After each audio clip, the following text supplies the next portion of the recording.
AEW's Forbidden Door show is this weekend, so you know what we do. We put all our brains together and we try to predict the thing. And then eventually I'm going to go through all my predictions for the year and do a big maths table. And then I'm going to be quite depressed. Now, some of these may be spoilers, so make sure you go away now if you do not want these to be spoiled. I have to go out there and try and find all the information I can, although I think some of these matches are going to change. But apparently, on the 0 hour, also the pre-show, it is Chris Statlander and Momo Wanatambe versus Willow Nightingale and Tam Nakano. Now, this does make sense because it's against Forbidden Door and it's one big crossover show. And to be fair to AEW, they announced that the Owen Hart semi-final tournaments for both brackets are July the 4th, I think, which is the election day in the UK, should you so care. But they're after the Forbidden Door, right? So there is a part of me that I think it would have been awesome if you could have done Statlander versus Nightingale on pay-per-view. But then again, maybe they have a plan down the line to do it. Maybe we can even hold it off to All In. I think if you give these two time, with the story and the work they've put in, it could be an absolute show stealer. So I hope this is a tease, and I hope it ties into what we do in the semi-finals. I don't think that either Chris or Willow will win the thing, or they'll be perfectly happy if they did. But that just means we've kind of done two matches, and when we get to the big Wembley show, we can do their big payoff and give them a good 20 minutes to sink their teeth in. But I mean, I kind of feel like, do I think that Chris Statlander's going to win? Yes, I do actually, because I think Mariah May will win the tournament overall, and Chris Statlander is a bona fide heel, whereas Mariah May at the moment is somewhere in the middle. Whereas if you did Willow versus Mariah, that does kind of murky the waters a little bit. So I would actually presume that I'm going to change that. So Willow Nightingale and Tam Nakano will win here, because of course when we get to Wednesday, we can switch it around and it will be Chris Statlander who gets the win in the big tournament, I suppose. But that just allows it to continue on. That's all I care about. I don't even care if Willow Nightingale goes and screws over Chris Statlander in the Owen Hart Cup. So yes, I shall go for Willow and Tam. I don't mind that it's on the pre-show, but some of these pre-show matches, it just needs to change what the opinion of them are. But you could argue that's not even AEW's fault. It's more of a WWE. We're getting distracted, right? I'm going for Willow and Tam. Then we're also going to get the Elite taking on the Acclaimed and Tanahashi. Now, I love this match. Admittedly, if you saw ups and downs for Dynamite again, kapow, there should be a card on the screen right now. Make sure you do check it out. I did get a little bit confused because I am stupid, but the majority of this is because I assumed we were going to be defending as many AEW titles as we could because we're doing Swerve versus Ospreay, which we'll talk about later on. Just goes to show I can be an idiot at times, so you do have to forgive me, and hopefully you do. I appreciate the forgiveness. Now, it all depends on what we're going to do with the tag team titles. I don't think the Young Bucks are going to lose them just yet. Because if they're going to continue on as the a-hole leaders or pseudo-leaders of AEW, but putting them back on Max Caster and the Anthony Bones isn't the worst thing in the world either. Because when they were the champions, like last year, 2 years ago, whenever it was, we took those belts off them too early. They were so damn over and they were selling merchandise. And let's not forget we did that because of the situation with the Hardys. And that was almost like a blessing in disguise. Whereas at the moment, I mean, they don't feel as hot as they did back then, but I totally think you could get them back up to that stage. But the thing, with Tanahashi on the other team, you could so have a card to beat Tanahashi and pin him for the 1, 2, 3. And that's going to get a massive pop from the crowd, because if you don't know, and by the way, you're not meant to know, I can't stand that. When we get to the Forbidden Door pay-per-view, quick side quest, everyone goes, oh, I can't believe you've never heard of this person. It doesn't matter if you can't name one wrestler. If you enjoy wrestling, that's it. You're allowed. Come in, sit down, I'll make you a bagel. But because there's no follow-up there, whereas we are obviously going to do something between the Young Bucks and the Acclaimed, I'm going to imagine that Okada probably beats Tanahashi after he cheats. He can hit him with the belt, he can kick him in the balls, he can call him a bitch, and Tanahashi is so upset, how dare you call the president of New Japan that, he can get the 1, 2, 3. So, yes, I am going to go with the heels here, and I am one of these people that very much likes their act. I think it's very, very funny. I think it's very, very entertaining, and I know people that come and go, but look at the ratings, Simon. Well, I'm going to ruin your day here. I don't watch wrestling for ratings. If I did, I kind of think I would be wasting my life. The Elite win. Now, this is when it gets so confusing, and this is me having to read reports, so I could be wrong. Again, huge spoilers coming. I thought it was going to be Chris Jericho versus Minoru Suzuki for the FTW title, and I was very excited about that. I thought that sounded like a Fabu thing to do, but apparently that's not what's going to happen, so just bear with me here. I don't think Suzuki is involved at all at the pay-per-view. I presume we're going to do that one-on-one match on Dynamite, because it's the Learning Tree, which is now Chris Jericho, Big Bill, and Jeff Cobb taking on Samoa Joe, Hook, and Shibata. So look, I quite like the Learning Tree. I think they're quite fun. This has just gone so off the rails now in terms of trying to follow up with it. I don't know why you would tease so heavily on Dynamite that we were going to do Suzuki versus Jericho, which I thought was a very smart pivot if Brian Keith is injured, and all the best of that guy. I'm a huge fan of him. Such a shame for him to get injured on this occasion or ever, but he just found like he was getting some real momentum. But I mean, I presume that Chris Jericho will beat Suzuki, so I guess that Samoa Joe, Hook, and Shibata win this. But who pins who? You don't want to pin Big Bill, because I think you want to kind of keep an aura about him, especially because he's a big guy. And to bring Jeff Cobb in and him to just lose is weird too. But again, if Chris Jericho needs to have momentum going into his match, I'm not so sure. And you could beat Shibata, I suppose, but again, I don't necessarily think you should do that too much. So this one is really difficult. I am going to go with Samoa Joe, Hook, and Shibata, because again, if Jericho is going to win a few days later, who pins who though, man? I'm going to say that Hook pins Jeff Cobb. I mean, that wouldn't be the worst thing in the world, because Jeff Cobb is a terrific professional wrestler. And if we're not bringing him into AEW properly, which we probably should do, by the way, he's that good. Hook getting a win over somebody like that would be awesome. But at the same time, it kind of does muddy the waters again. But this whole situation, I understand if injuries happen, you do have to do your best. I'm just massively confused by it. It could be me being an idiot. But I'm going to go for the good guys getting the win. And just for shibs and giggles, Hook beats Jeff Cobb somehow. I don't know why you watch these videos. I'm a total moron. When we get, it's probably going to be one of the matches of the night, because it is Bryan Danielson versus Shingo Takagi, which is in the Owen Hart Cup tournament too. They're going to get loads of time. And Bryan Danielson is going to win, right? He just is. I presume that after this, Shingo will go back to Japan and carry on with his New Japan engagements. Whereas Bryan Danielson won the whole thing, I'd be totally cool with it. This is just going to be amazing. Like, if you're not familiar with Shingo Takagi's work, just trust me, he's going to gel with Bryan Danielson to such a crazy level. Now, if you're not into the AEW crazy fights, that's totally fine. I totally get it. But for the people that do lean that way and enjoy the fact that AEW can be more at times of a match promotion, like, oh my gosh, we're going to get this crazy match, and now we're going to get this crazy match. This will be one of those crazy matches that is right up there. And if all the things do come into place, and it's right place and right time, it could be a match of the year contender. Shingo never misses. Bryan never misses. In many ways, they do kind of mirror each other, even though Bryan Danielson's nearer to the end of his career, whereas I assume Shingo's going to continue going for a few years to come. But I am super duper excited about this. And it's one of those, I suppose, dream matches we'll go through with a certain point of view, because there's no jeopardy in it. I do not believe there's any way Shingo Takagi can win. And I'm convinced that Bryan Danielson is going to win, to the point I would bet my hair on it. I'm still excited about it, and I still want to watch it. And that could also be because I want to see how far Bryan Danielson progresses, because does he get to All In? And, does he challenge for the World Championship? And that's his final match. Because obviously now there's all these rumors. Again, just rumors. We don't know. Speculation. The wild card against Jeff Jarrett, given what the Elite said on Dynamite, could be Hangman Adam Page. And if Swerve does retain, which again we'll also talk about, Hangman Adam Page versus Swerve Strickland round 4, I believe it would be, at All In. That has massive cojones to it as well, because those two guys are just amazing. I mean, their chemistry and their feud has been absolutely brilliant. But still, Bryan Danielson will win here. You can just sit back for 20 minutes and watch two people basically make you feel really sad, because you'll watch them going, how are they so good at this? And why am I not good at anything compared to them? Which brings us on to another match, which I think we have to make sure these two do not come one after the other, even though I'm doing that now. MJF versus Hechicero from CMLL. I can never pronounce that name. People get mad at me. I'm not doing it on purpose. I hear how it sounds and I try and say it and it just comes out weird. I do feel bad. I do. I try my best. I promise you, I totally do. Because once again, MJF is not going to lose this match, nor should he. If we dive into the rumor mill, and there does seem to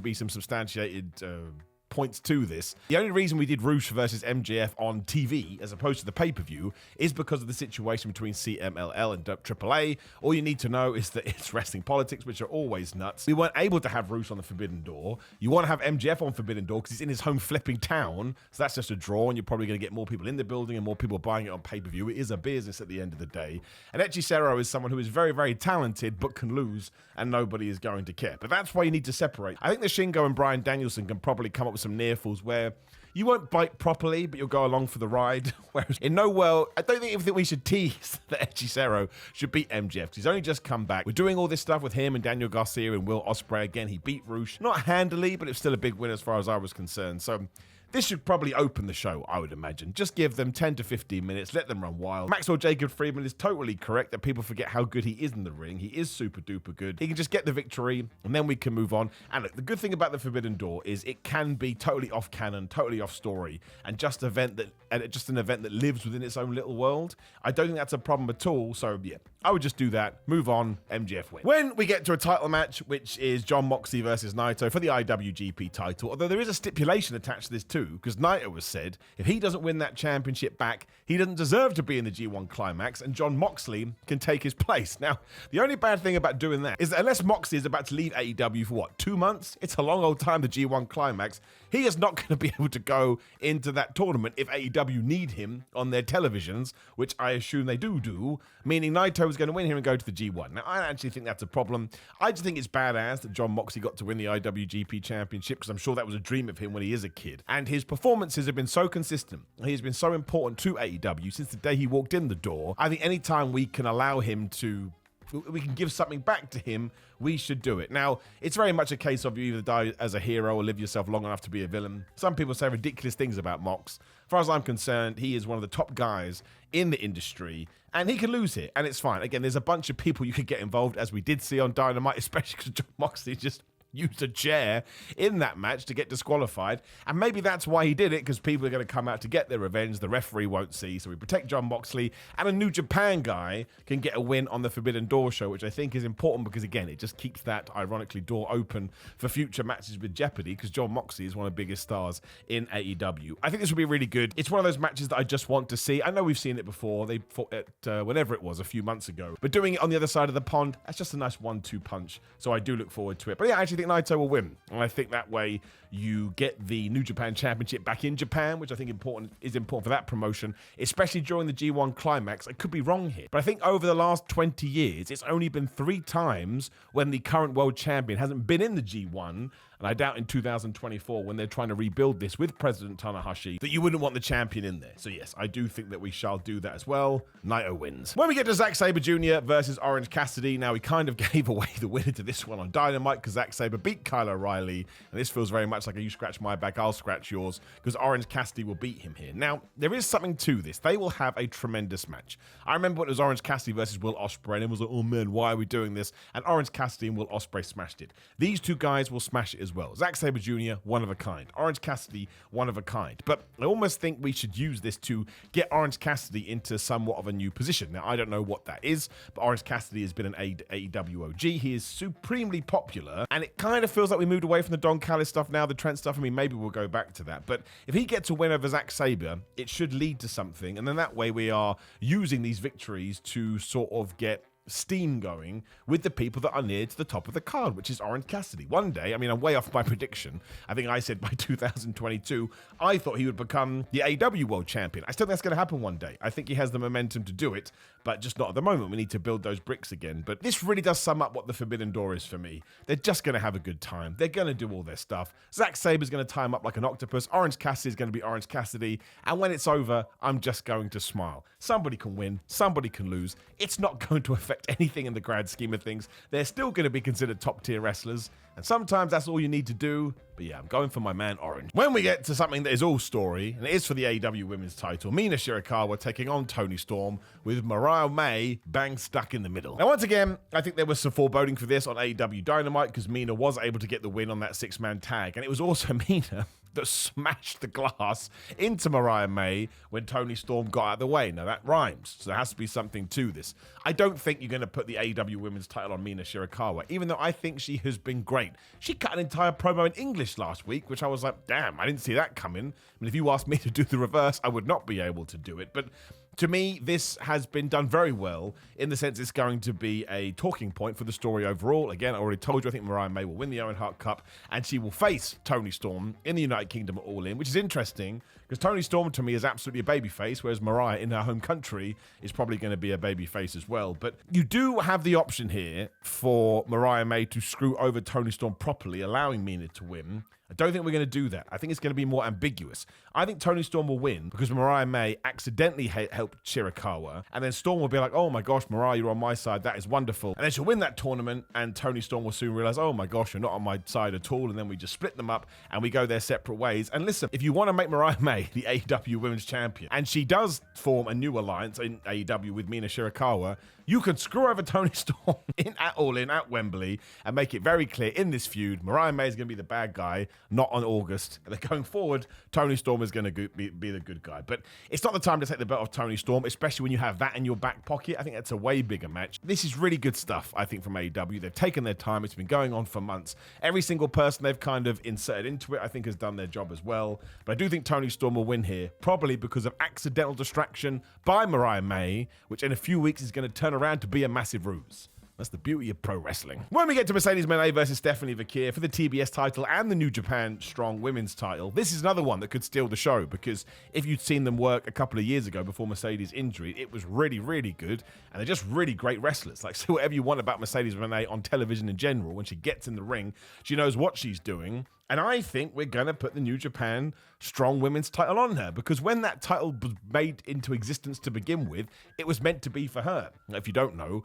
when she did break her ankle in that match with Willow Nightingale, they called an audible. Like, Mone was well aware, my ankle is screwed here. You beat me, Willow, and they tied that into the AEW story. So now we can just go back to that, and she is a star. Now, I know, the ratings are ratings. I don't care about the ratings. But the point is, you don't just all of a sudden change your plan. If you have like a grand plan, you have to keep going with it for a little while. It's not the time to change course. So if Mercedes Mone is the TBS champion and she is the NJPW Women's Strong champion, she is just going to feel like an even bigger star than she is now. And eventually maybe that will click a little bit better and more people will tune in. So I'm absolutely going with Mercedes. And I just think this is going to be a really strong match. And actually, in terms of the cross-promotional aspect, this could help CMLL as well, because I think it's going to be of such quality and Stephanie Vaquer is going to bring it to such a degree. Some nerds, like me, I'm a nerd, is going to go, man, we should go watch this Mexican promotion if that's the level that we're going to get. However, I think Mercedes will win. I think it'll be pretty cut and dry. Maybe we do a rematch down in Mexico when the NJPW title is just on the line, or maybe they go to Japan and do it. I don't know.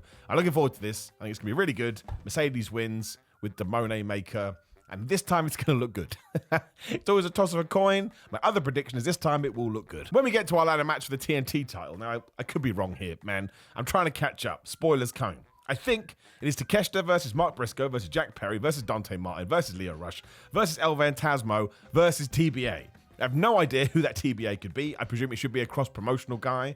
Dijak just got released, which is crazy. They didn't renew his contract. Absolutely mad. I may do a video about it. I would ring up Dijak and say, Dijak, come and debut on our pay-per-view. But it actually doesn't matter. Give it to Jack Perry. Because I think at some point, the Elite need to have the tag team champions, they need to have the world champion, and they need to have the TNT champion. Because then when you do stuff like Blood and Guts, or whatever the hell we're going to do down the line, they feel like a proper force. And also, it ties into usual wrestling storylines. If you are going to all of a sudden be massive assholes, and you're going to form this heel unit, but you don't have victories, you don't have championships, what did you do it for to begin with? But, I mean, listen to the people in this thing. Plus, it's a ladder match. Plus, it's 2024. Dante Martin, please be careful. You don't need me to say that to you. I'm not your dad, but after having that Ring of Honor show, we don't need that happen again.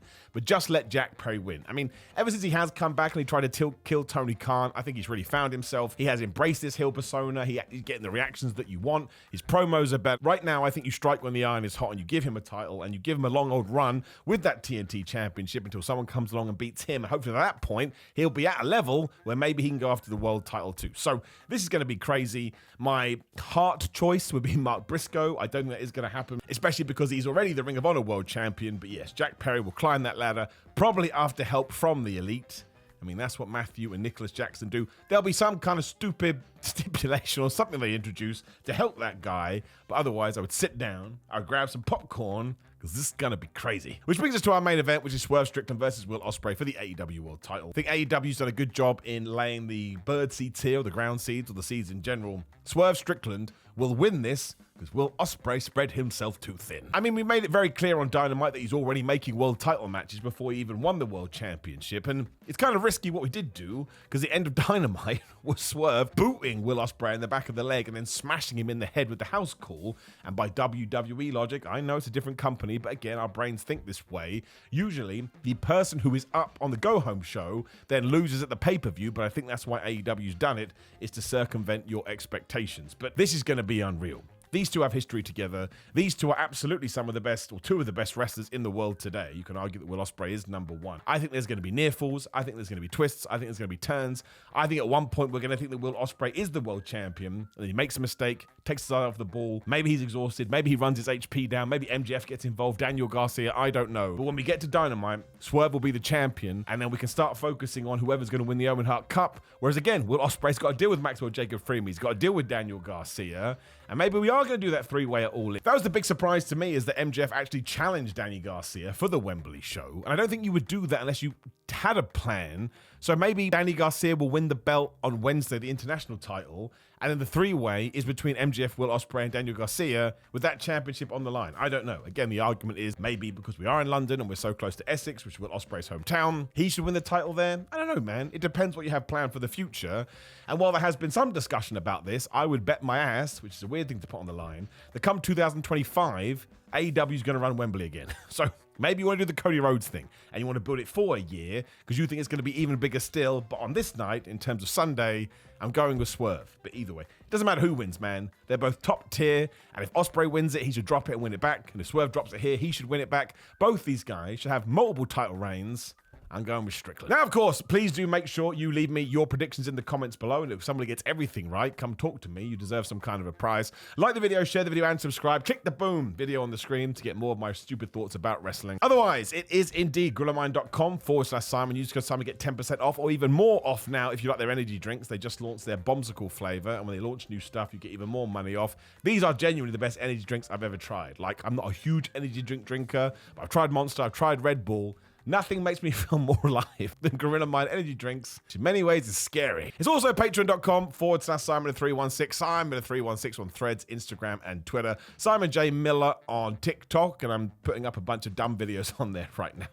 They're just like 40-second skits to do with wrestling. I'm sorry, but if you like dumb stuff, you should check it out. I can also do a personalized video for you over on Cameo at Simon Miller. Otherwise, it's Pro Wrestling Tees for my wrestling merch and Samson Athletics for my fitness merch. I do have some of that too. Any support is massively appreciated, but I appreciate your eyes the most. See you soon.